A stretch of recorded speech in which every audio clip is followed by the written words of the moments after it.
가끔 아무 이유 없이 짜증이 날 때가 있습니다. 사람들이 뭐라 한 것도 아닌데 마음이 예민하게 반응하곤 하죠. 평소엔 그냥 넘기던 일인데 그날은 왜 그렇게 날카롭게 꽂히는지 모르겠습니다. 왜 이렇게 날이 서 있을까?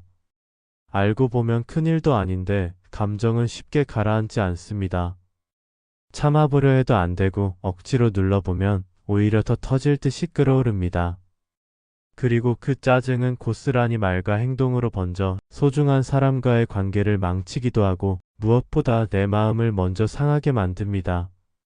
우리는 왜 이렇게 쉽게 짜증을 낼까요? 이 감정은 어디에서 오는 걸까요?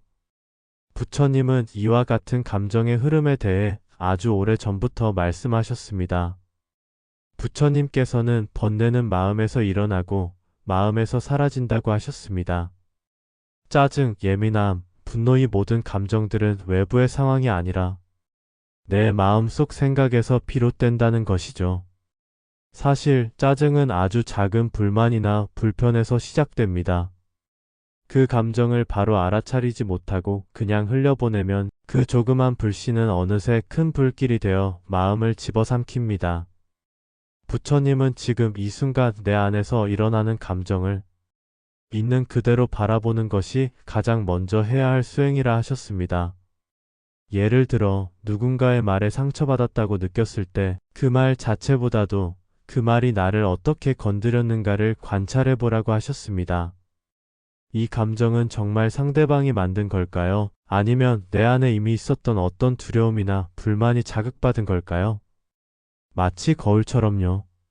상대는 나를 비춘 것뿐인데 그 속에서 내가 보고 싶지 않았던 감정을 보게 된 것일지도 모릅니다. 그래서 짜증이 올라올 때는 이렇게 물어보는 연습이 필요합니다. 나는 지금 무엇에 반응하고 있는가?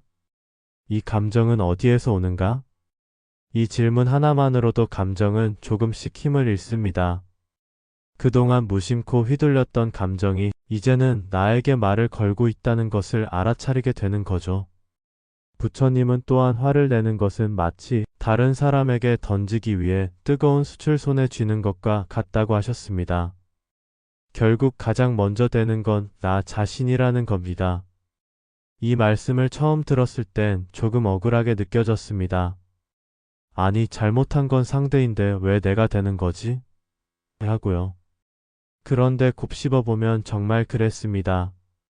화를 내고 나면 결국 내가 더 힘들고 상대방은 오히려 아무렇지도 않은 경우가 많았으니까요. 부처님은 화나 짜증이 일어났을 때 그 감정을 억누르지 말고 자각하라고 하셨습니다. 즉, 나 지금 화가 났구나 하고 스스로 알아차리는 겁니다. 그 단순한 알아차림만으로도 감정은 한 발짝 물러나게 됩니다. 또한 숨을 바라보는 수행은 이런 감정을 다스리는 데에 큰 도움이 됩니다. 화가 날 때, 짜증이 치밀어 오를 때 가만히 눈을 감고 숨을 한번 천천히 들이쉬어 보세요. 숨이 들어오는 길, 나가는 길. 그 고요한 흐름을 따라가다 보면 머릿속에 쌓였던 감정의 구름도 조금씩 흩어집니다. 호흡을 알아차리는 것. 그 단순한 수행이 우리 마음에 얼마나 큰 평화를 주는지 직접 해보면 알게 됩니다. 불교에서는 마음의 날씨를 관찰하는 것이 수행의 핵심이라 합니다. 맑은 날도 있고 흐린 날도 있고 폭풍우가 치는 날도 있습니다. 하지만 어떤 날씨도 하늘 자체를 더럽히진 못합니다. 하늘은 그저 그 모든 것을 그대로 품고 있을 뿐입니다. 우리 마음도 마찬가지입니다. 짜증이 치밀어 올라도 그 감정이 나 자신은 아닙니다.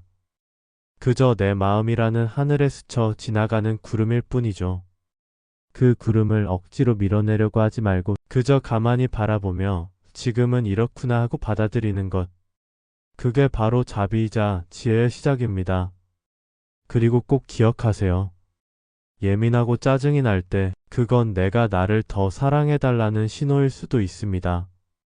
너무 오래 참고 너무 많이 눌러왔던 내면이 이제는 좀 알아달라고 소리치는 걸지도 모릅니다. 그럴 땐 부처님의 이 말씀을 떠올려 보세요. 자신을 사랑하듯 남을 사랑하라. 그러나 그 시작은 자신을 돌보는 데 있다. 내 감정을 지혜롭게 바라보는 연습, 내 마음을 자비롭게 안아주는 연습, 그것이 곧 수행이고 깨달음의 첫걸음입니다. 오늘 하루 내 마음에 올라오는 짜증과 예민함을 그저 미워하거나 억누르지 말고 부처님의 가르침처럼 조용히 바라보고 다정히 안아주는 시간을 가져보면 어떨까요? 감정에 끌려가지 않고 감정과 함께 걸어가는 삶. 그것이 바로 부처님이 우리에게 전하고자 했던 길입니다. 그러니 오늘 하루 나 자신에게 이렇게 말해보세요. 지금 이 감정도 괜찮아. 조금 짜증나고 예민해도 그럴 수 있어. 그렇다고 내가 나쁜 사람인 건 아니야. 이렇게 내 마음을 인정하고 다독여주는 순간 이미 짜증은 반쯤 사라진 것이나 다름없습니다. 감정은 우리가 싸워야 할 대상이 아니라 이해받기를 바라는 내면의 한 부분이니까요. 부처님은 늘 말씀하셨습니다. 모든 것은 지나간다. 지금의 감정도 머무르지 않고 그저 흘러가는 구름일 뿐이라는 것을 잠시 눈을 감고 숨을 들이쉬며 기억해 보세요. 당신의 그 고요한 순간이 곧 지혜이고 자비입니다. 그리고 중요한 것은 이런 감정을 억누르거나 무시하지 않는 것입니다. 감정이 올라올 때마다 피하거나 숨기면 그 감정은 더 커져서 결국 내 안을 흔들게 됩니다. 오히려 그 감정을 바라보고 받아들이면 마음속에서 조금씩 풀어지고 가벼워지는 걸 느낄 수 있습니다. 하루에 단 몇 분이라도 스스로를 돌아보고 내 마음과 대화를 나누는 시간을 가져보세요. 그것이 진정한 내면의 평화를 찾아가는 첫걸음입니다. 지금 이 순간 당신은 이미 잘하고 있습니다.